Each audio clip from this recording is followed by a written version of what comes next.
Theo at ang cafeteria ng minamahal ko. Bumalik sa katahimikan ang mundo ng mga tagapangalaga.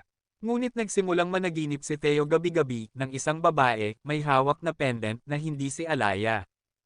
Theo, sino siya? Sa huling eksena, lumabas si Cassandra.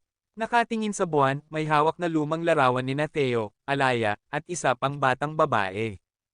Cassandra bulong, panahon na para malaman nila ang totoo kung sino ang unang may hawak ng pendant.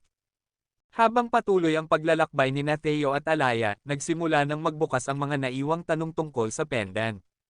Nais ni Theo malaman ang buong kasaysayan ng pendant at kung paano ito konektado sa kanyang misyon. Theo, Cassandra, bakit ako? Ano ang espesyal ko tungkol dito? Cassandra, ang pendant ay hindi lang basta isa sa mga simbolo ng tagapangalaga. May kasaysayan ito. Isang maharlikang dugo, isang lalaking hindi natapos ang misyon.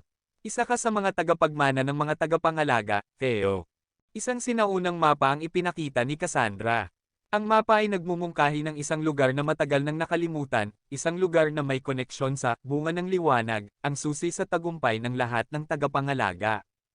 Upang matuklasan ang lihim, naglakbay sina Theo at Alaya patungo sa lugar na tinutukoy ng mapa. Ngunit habang papalapit sila sa lokasyon, isang malaking storm ng dilim ang hamarang sa kanilang daraanan. Alaya, Theo, ang lakas ng dilim dito. Parang may pumipigil sa atin na makarating. Theo, walang makakapigil sa atin. Hindi ko kayo iiwan. Sa kabila ng mga pagsubok, nahanap nila ang isang abandonadong templo na naglalaman ng mga sinaunang lihim tungkol sa pendant.